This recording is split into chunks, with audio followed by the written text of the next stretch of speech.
चलिए जानते हैं आज की मुख्य हेडलाइंस। वैक्सीन लगने के बाद भी 3 साल तक मास्क पहनना होगा जरूरी, जानिए क्यों। रेल यात्रियों से वसूला जाएगा नया शुल्क, देश के 120 स्टेशनों पर लागू होगा प्लान। कोरोना के बीच आंध्र प्रदेश में रहस्यमयी बीमारी का आतंक, अचानक बीमार पड़े 292 लोग और 1 की मौत। 4 दिन बाद किसानों के खाते में आएंगे 7वीं किस्त के पैसे, लिस्ट में ऐसे चेक करें नाम। बहुत जल्द अब आपकी जेब होगी ज्यादा ढीली, जानिए washing machine, TV, air conditioner कितने महंगे हो जाएंगे। किसान आंदोलन पर बोले दिलजीत दोसांझ, इसे हिंदू सिख की लड़ाई ना बनाएं। जी हाँ दोस्तों, और भी बहुत बड़ी काम की खबरें निकल कर आ रही हैं, इसलिए वीडियो को लास्ट तक जरूर देखना।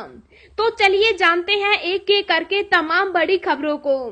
पर इससे पहले अभी तक आपने इस वीडियो को लाइक नहीं किया तो लाइक कर दीजिए। तो चलिए वीडियो स्टार्ट करते हैं। वैक्सीन लगने के बाद भी 3 साल तक मास्क पहनना होगा जरूरी, जानिए क्यों।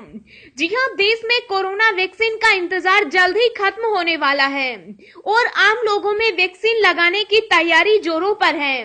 लेकिन यदि आप सोचते हैं कि वैक्सीन लगाने के बाद मास्क लगाने से आजादी मिल जाएगी, तो ऐसा नहीं है। वैक्सीन लगने के बाद भी लोगों को कम से कम 3 साल तक मास्क लगाना जरूरी होगा। दरअसल कोरोना वैक्सीन लगने के बाद भी उसके अच्छे बुरे साइड इफेक्ट सामने आने में लंबा वक्त लगेगा। ऐसे में वैक्सीन आने के बाद भी सबको विशेष एहतियात बरतनी होगी, साथ ही शारीरिक दूरी का पालन भी करना होगा। भारतीय विज्ञान और अनुसंधान परिषद के महानिदेशक डॉक्टर शेखर पांडे ने यह जानकारी दी। रेल यात्रियों से वसूला जा सकता है ये नया शुल्क, देश के 120 स्टेशनों पर लागू होगा प्लान। जी हाँ, रेलवे लगातार यात्री सुविधाओं में बढ़ोतरी कर रहा है, लेकिन उसका सीधा असर जनता की जेब पर भी पड़ रहा है। अब खबर आ रही है कि जल्द ही रेलवे देश के 100 से ज्यादा स्टेशनों पर यूजर चार्ज वसूल सकता है। इसके बदले आपको स्टेशन तो साफ सुथरा मिलेगा ही, साथ ही उसमें कई अत्याधुनिक सुविधाएं भी होंगी। रेलवे ने करीब 120 स्टेशनों को रीडेवलपमेंट के लिए चुना है। इससे यात्रियों को बेहतरीन सुविधाएं तो मिलेंगी ही, साथ ही निवेशक भी आकर्षित होंगे। इस रीडेवलपमेंट के लिए अलग अलग श्रेणी के यात्रियों से 10 रुपए से लेकर 50 रुपए तक का शुल्क लिया जाएगा। इसमें सबसे ज्यादा शुल्क फर्स्ट क्लास में यात्रा करने वाले यात्रियों को देना होगा। देश के कोने कोने में कोरोना वैक्सीन को पहुंचाने के लिए वायुसेना ने कसी कमर, हेलीकॉप्टर समेत 100 विमान तैयार। जी हां, दुनिया भर में 15,25,000 से ज्यादा लोगों की जान ले चुके कोरोना वायरस को रोकने के लिए वैक्सीन तैयार होने के संकेत मिलने की शुरुआत हो गई। हाल ही में प्रधानमंत्री नरेंद्र मोदी ने कहा था कि आने वाले कुछ हफ्तों में वैक्सीन उपलब्ध हो सकती है। ऐसे में इतने बड़े देश के कोने कोने में कोरोना वैक्सीन पहुंचाने के संभावित दायित्व को पूरा करने के लिए वायुसेना तैयार है। दूर दराज और दुर्गम इलाकों में वैक्सीन पहुंचाने का जिम्मा सेना पर ही आने वाला है। वायुसेना ने अपने ट्रांसपोर्ट प्लेन और हेलीकॉप्टर समेत 100 विमानों को वैक्सीन कार्यक्रम के लिए तैयार कर लिया है। कयास लगाए जा रहे हैं कि देश के दूर दराज के इलाकों में वैक्सीन ले जाने के लिए एयरलिफ्ट की नौबत आ सकती है। इसे ध्यान में रखते हुए वायुसेना ने 3 अलग अलग तरह के विमानों की पहचान की, जो वैक्सीन वितरण में मददगार साबित होंगे।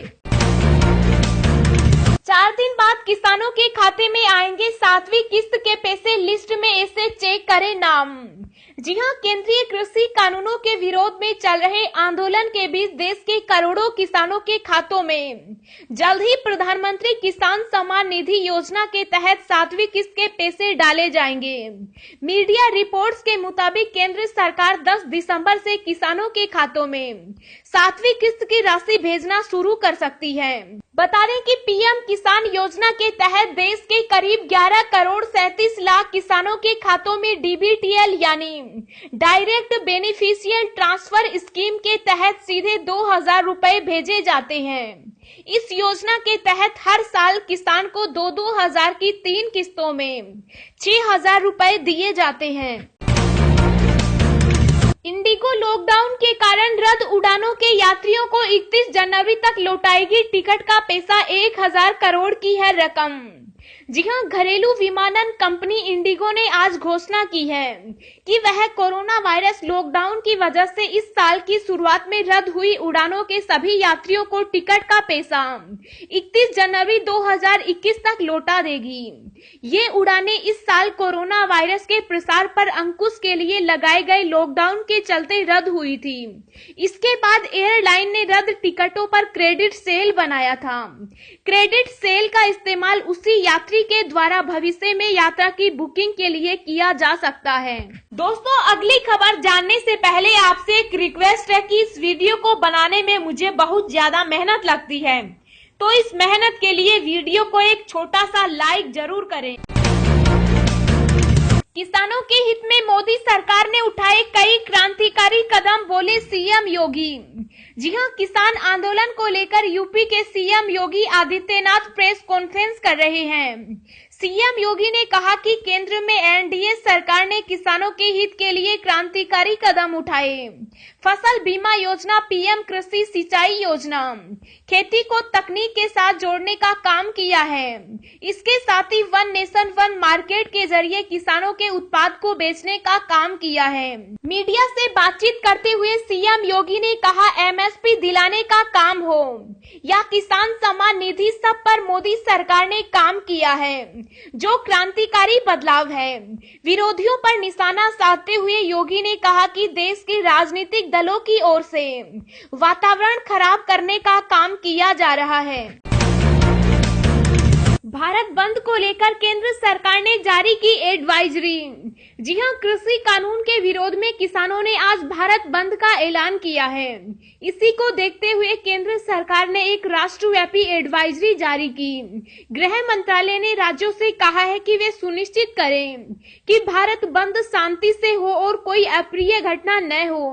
केंद्रीय गृह मंत्रालय ने राज्य सरकारों और केंद्र शासित प्रदेशों को किसान संघों द्वारा समर्थित और विपक्षी दलों द्वारा समर्थित भारत बंद के दौरान सुरक्षा कड़ी करने को कहा, ताकि देश में कहीं भी कोई अप्रिय घटना न हो। एक देशव्यापी एडवाइजरी में केंद्रीय गृह मंत्रालय ने यह भी कहा कि राज्य सरकारों और केंद्र शासित प्रदेशों के प्रशासन को यह सुनिश्चित करना चाहिए कि स्वास्थ्य और सोशल डिस्टेंसिंग के संबंध में जारी किए गए कोविड-19 दिशा निर्देश का सख्ती से पालन किया जाए।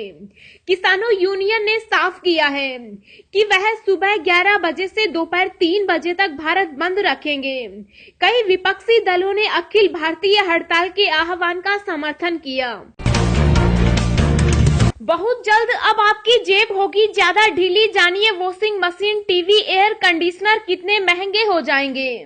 जी हां, इनपुट लागतों में तेज इजाफे की वजह से टेलीविजन, फ्रिज, वॉशिंग मशीन और एयर कंडीशनर और माइक्रोवेव ओवन इस महीने के अंत तक 20% महंगे हो सकते हैं। व्हाइट गुड्स निर्माता कंपनियों के मुताबिक इनपुट लागतों में 15 से 40% का इजाफा हुआ है, इसलिए इन उत्पादों के महंगे होने के आसार हैं। कंपनियों के सूत्रों के मुताबिक पिछले कुछ दिनों में जिंक, एल्यूमीनियम, स्टील, प्लास्टिक और फोमिंग एजेंट के दाम बढ़े हैं। वहीं समुद्र के जरिए माल ढुलाई भी महंगी हो गई, इसमें 40 से 50% इजाफा हुआ है। दुनिया भर में टेलीविजन पैनल के उत्पादन में कमी आई है और इसके दाम 30% तक बढ़ गए। कंपनियों का कहना है कि अब शायद कीमतों में इजाफे को टालना मुश्किल होगा। पिछले कुछ महीनों से कोविड-19 की वजह से निर्माताओं ने दाम में बढ़ोतरी रोक रखी थी। नई साल से पहले देश को मिल जाएगी कोविड वैक्सीन, लोगों को दिए जाएंगे कोविड-19 के टीके। जी हां, देश में कोरोना वैक्सीन का बेसब्री से इंतजार किया जा रहा है, क्योंकि कोरोना की दूसरी लहर बहुत ही खतरनाक है। इससे कोरोना के मामले लगातार बढ़ते ही जा रहे हैं, लेकिन अब कोरोना पर रोक लगाने के लिए वैक्सीन आ गई है। हाल ही में सरकारी योजना के अनुसार लगभग 1 करोड़ स्वास्थ्य कर्मी उपलब्ध वैक्सीन की की पहली खुराक प्राप्त करेंगे। राजीव गांधी सुपर स्पेशलिटी अस्पताल के डॉक्टरों ने कहा कि अस्पताल में पहले वैक्सीन भंडारण की सुविधा होगी। केंद्र सरकार टीकों की एक विस्तृत श्रृंखला के भंडारण ताप का समर्थन करने के लिए गहरे रेफ्रिजरेटर के साथ सुविधा प्रदान करेगी। बिहार में 31 दिसंबर तक केंद्र की गाइडलाइन लागू। जी हां, बिहार में रहने वाले लोगों के लिए एक बड़ी खबर आ रही है। मिली जानकारी के मुताबिक बिहार सरकार ने कहा कि राज्य में केंद्र की गाइडलाइन 31 दिसंबर तक लागू रहेगी। इस गाइडलाइन का पालन सभी व्यक्ति को करना होगा। बिहार में सिनेमा हॉल अभी भी 50% दर्शक क्षमता के साथ चलेंगे। कंटेनमेंट जोन में सभी एहतियातों के पालन कराने की जिम्मेदारी जिला प्रशासन की होगी। लोगों को मास्क लगाना अनिवार्य होगा। स्विमिंग पूलों का इस्तेमाल सिर्फ खिलाड़ियों की ट्रेनिंग के लिए किया जाएगा। किसी भी प्रकार के धार्मिक कार्य में 200 से अधिक लोग शामिल नहीं हो सकेंगे। लोगों को सोशल डिस्टेंसिंग का पालन करना होगा। किसी भी जिले या राज्य में आने जाने के लिए पास की जरूरत नहीं होगी। कंटेनमेंट जोन में सख्ती बरती जाएगी।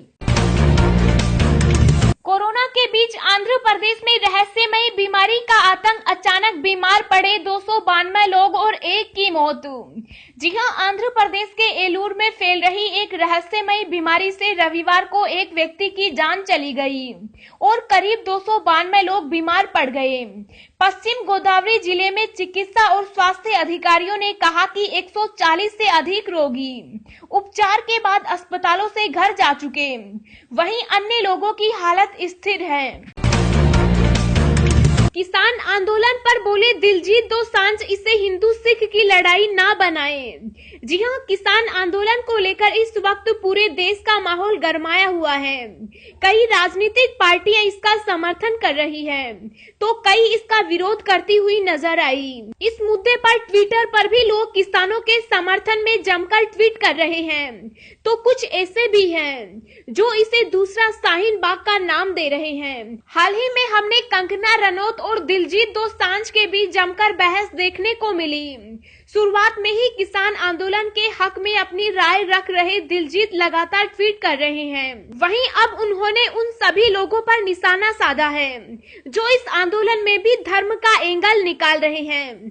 पंजाबी सिंगर ने अपने ट्वीट में लिखा है कि कुछ लोग प्रदर्शन को हिंदू सिख की लड़ाई बना रहे हैं। बात सिर्फ किसानों की हो रही है, धर्म की बात तो है ही नहीं। धर्म कभी भी लड़ाई की बात नहीं करता है।